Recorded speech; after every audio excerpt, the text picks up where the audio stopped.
അയ്യോ അയ്യോ അയ്യോ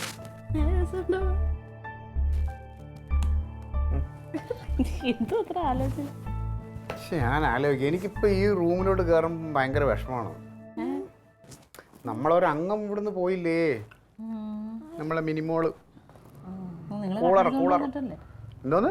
നിങ്ങൾ കട്ടെടുത്തോണ്ട് വന്നിട്ടുണ്ട്. ഞാൻ മാത്രമല്ല കട്ടെടുത്തത്, പ്രസിഡന്റും കൊണ്ടുപോയി അയാളെ വീട്ടിൽ. എന്നിട്ട് അയാൾ ഇവിടെ വന്നപ്പോൾ ഇത് കണ്ട ഉടനെ അയാൾ ഇത് എവിടെ നിന്ന് കിട്ടിയെന്ന് ചോദ്യവും. നമ്മൾ കൊണ്ടുപോകണത് പ്രശ്നമുള്ളൂ, നേതാക്കന്മാർക്ക് എന്തു ആവാം. ഇനി പറഞ്ഞാൽ നമുക്ക് മേടിക്കുന്നതിന് ബുദ്ധിമുട്ടില്ലല്ലോ. അല്ല അത് അതിന്റെ വാശിയാണ്. ഒരു മിനിമോൾക്ക് പകരം നമ്മൾ 2 മിനിമോൾ ഇവിടെ കൊണ്ട് വെച്ചിട്ട് ഒന്ന് തലക്കലും ഒന്ന് കാൽക്കലും വെച്ചിട്ട് കാറ്റ് കൊള്ളും. നാളെ എന്താ പരിപാടി? നാളെ എനിക്ക് ഒരു തടിലേലം ഉണ്ട്. നമ്മളെ അൻസാറിൻ്റെ ഒരു മാമായിക്ക് ഒരു ആഞ്ഞിലി വേണം. അപ്പോൾ അത് 2 നാളെ ലേലത്തിൽ ഒന്ന് ഒതുക്കി വാങ്ങിച്ചു കൊടുക്കാൻ പറ്റുമെങ്കിൽ അങ്ങോട്ട് പോകണം. അത് മാത്രമല്ലോ. അതുകൊണ്ട് പിന്നെ വേറെ 1-2 പരിപാടികളൊക്കെ ഉണ്ട്. ഒരു വണ്ടി നോക്കണം. അപ്പോഴേ ഞാൻ നാളെ രാവിലെ പോകട്ടോ. ക്ലീറ്റോനെ എപ്പോഴാണ് പോകണ്ടേ? നീ എവിടെ പോണേ? ഞാൻ പറഞ്ഞില്ലേ അമ്മാവിൻ്റെ അടുത്ത് പോകണമെന്ന് പറഞ്ഞില്ലേ. അമ്മാവിൻ്റെ വീട് വൃത്തിയാക്കല്. ഓ അത് ആ വീടിന് എത്ര വൃത്തിയാക്കിയാലും വൃത്തിയാവില്ല. അതിനെ പൊളിച്ചിട്ട് അവിടെ ഒരു ആദ്യം പുതിയ അമ്മാവനെ ഉണ്ടാക്കി അമ്മാവൻ. അത് ബംഗ്ലാവാ ക്ലീറ്റോ എന്താ പറയണേ? കൊട്ടാരം കൊട്ടാരം അവിടത്തെ രാജാവല്ലേ. ഇവിടെ കൊണ്ടുപോണില്ല കേട്ടാ. എവിടെ? പിന്നെ ഞാൻ ആ പരിപാടി വേണ്ട തങ്കം. ഉത്തരവാദിത്തമായിട്ട് എവിടെയും കൂടെ കൊണ്ടുപോകാൻ പറ്റുമെങ്കിൽ കൊണ്ടുപോകാം. അവളിവിടെ നിന്നോളൂ. അത് വേണ്ട, അവളിവിടെ നിൽക്കണ്ട. പിന്നെന്താ കുഴപ്പം? പിന്നെ ലേലത്തിന് നിന്റെ ഹവീൽദാർ ഓടി. എന്റെ ക്ലീറ്റോ, ഞാൻ ഈ കൊച്ചിനെയും കൊണ്ട് നീ നല്ലും കൊണ്ട് ഇവിടുത്തെ എനിക്കറിയാം. അതുകൊണ്ട് തന്നെ പറയാം, ഈ കണ്ട വെയില് മുഴുവനും കൊണ്ട് വല്ല അസുഖം വരുത്തേക്ക് കൊണ്ടുപോകണം. അവിടെ കൂടെ കൊണ്ടുപോകണം. വേണ്ട പറയണ കേട്ടാ മതി. പിന്നെ ഒരെണ്ണത്തിന് നോക്കാൻ പറ്റില്ല എനിക്ക്. അപ്പോഴേ നല്ലൂനെ കൂടി എവിടെ കൂടെ കൊണ്ടുപോയി എടി, എവിടെ കൂടെ കൊണ്ടുപോയി ജോലികളൊക്കെ പഠിപ്പിക്ക്. വീട് വൃത്തിയാക്കലും തൂക്കലും ഒക്കെ.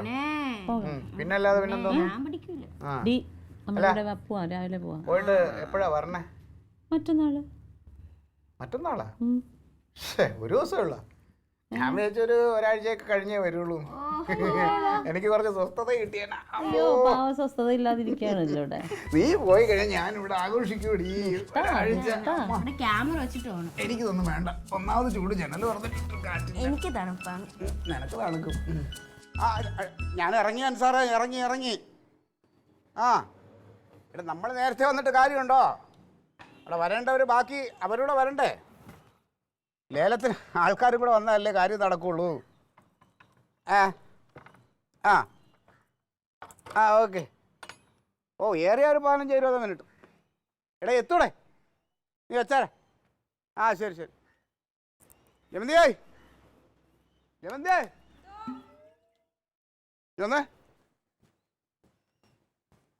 പോവാനിറങ്ങിയോ? പോട്ടെ. ഇനിയിപ്പം അമ്മാവൻ്റെ വീട് നന്നാക്കാൻ പോയവർക്ക് ഇനി ഇടയ്ക്ക് ഇങ്ങോട്ട് വരണമെന്നായിട്ട് തോന്നി. എന്ത് ചെയ്യും? താക്കോലിട്ടിരിക്കട്ടെ, ഞാൻ കൊണ്ടുപോകണില്ല. അതും പറഞ്ഞ് ഇവിടുന്ന് കാപ്പി കുടിക്കണമെന്ന്. വാ, എൻ്റെ അടുത്ത് പറഞ്ഞ് കാപ്പിയൊക്കെ ആയാ? ഉപ്പുമാവ് വേണ്ട. എന്താ? അതെ, ഇവിടെ പറഞ്ഞ അമ്പളിക്കുട്ടനും തുല്യമാണ് നീ പറഞ്ഞ സാധനം. ഉപ്പുമാവാ? ഞങ്ങൾ 3-ാം നാളാ ഉപ്പുമാവ് ഞാനുമായിട്ട്. വേണ്ട ഒന്നും വേണ്ട, കുഴപ്പമില്ല. ഞാനിപ്പോ വഴി ഒരു ചായ കുടിച്ച് പൊക്കോളാം. തട്ടിന്റെ പുറത്തെ ഈ പാത്രം കിടന്നപ്പോ ഞാൻ ഒന്ന് കഴി വൃത്തിയാക്കാൻ പറഞ്ഞു. അപ്പൊ അവർക്ക് ആരോഗ്യമില്ലെന്ന്. അത് ശരി. അപ്പൊ നിന്റെ കഴിക്കാൻ പോണോ നീ? ഞാൻ ഇപ്പൊ വഴി ഒരു ചായയും ലൈറ്റ് ആയിട്ട് എന്തെങ്കിലും കഴിച്ചോളാം. അത്യാവശ്യം പോണോ? ലേലോ അളിയാ, ഒരു തടിയിലേലം നോക്കട്ടെ. ഉണ്ണായി എത്താൻ പറ്റുമെന്ന് അറിഞ്ഞൂടെ? ലേലമല്ലേ അത്. ഇപ്പൊ വിളിച്ചൊക്കെ വരുമ്പോഴേക്കും ചിക്കൻ മേടിച്ചാലടി. ഷംസിന്റെ കടയിൽ പുതിയ നാടൻ കോഴികൾ നടപ്പുണ്ട്. അതെ, നാടൻ കോഴി നല്ലതാ. വെള്ളക്കോഴി വാങ്ങിക്കണേ നാടനാണ്. കറി ഇന്നലെ മേടിച്ച കപ്പ ഇരിപ്പുണ്ട്. ഞാൻ ഉടൻ പറിച്ചിട്ട് ഈ കാന്താരി കുറച്ച് ഉടച്ചിട്ട് കപ്പ അടിച്ചു പൊളിക്കാളെ ഉച്ചയ്ക്ക്. നീ നേരത്തേക്ക് വാ. കപ്പയും നാടൻ കോഴിയും ഭയങ്കര. കപ്പയും നാടൻ കോഴി പണ്ട് നമ്മള് കുറെ കളിയാ. അതാ പറഞ്ഞു. നീ വാ. നോക്കട്ടടാ, ലേലമല്ലേ, അതുകൊണ്ട് എനിക്ക് പറയാൻ പറ്റില്ല. എത്താൻ പറ്റില്ല. അത് അങ്ങനെ കയറി ചെയ്യാൻ പറ്റുന്ന കാര്യങ്ങളാണ്. നമ്മൾ ഒരു കാര്യങ്ങൾ ചെയ്യുമ്പോൾ കൃത്യമായിട്ട് ചെയ്തില്ലെങ്കിലേ ശരിയാവില്ല. ഞാൻ എത്താൻ പറ്റുമെങ്കിൽ എത്തും കേട്ടാ. എനിക്ക് വേണ്ടി കാത്തൊന്നും ഇരിക്കണ്ട. നോക്കാം. പോകുന്ന വഴിക്ക് എന്തെങ്കിലും കഴിക്കണേ? അത് ഞാൻ കഴിച്ചോളാം. പൈസ നമ്മള് ചെറിയൊരു കച്ചവടമൊക്കെ ആയിട്ട് കഴിഞ്ഞു പോയത്. നിനക്ക് ഇന്ന് വേറെ പരിപാടി ഒന്നും ഉണ്ടേ? ഞായറാഴ്ച അടിച്ചു പൊളിക്കാലേ നമ്മളത്. അവധി ദിവസം ചിക്കനും കൂട്ടി കഴിക്കണേ വാടി വാ ഓ ഞാൻ പോകുന്നില്ല വാ എല്ലാം കരുതി കാണും. ഇതിൽ വെക്കണോ ചിക്കൻ ഇതിനകത്ത് വെക്കണോ ചിക്കൻ ആ എന്നാ പിന്നെ ഇച്ചിരി അരി കൂടെ ഇട്, ബിരിയാണി ആക്ക്.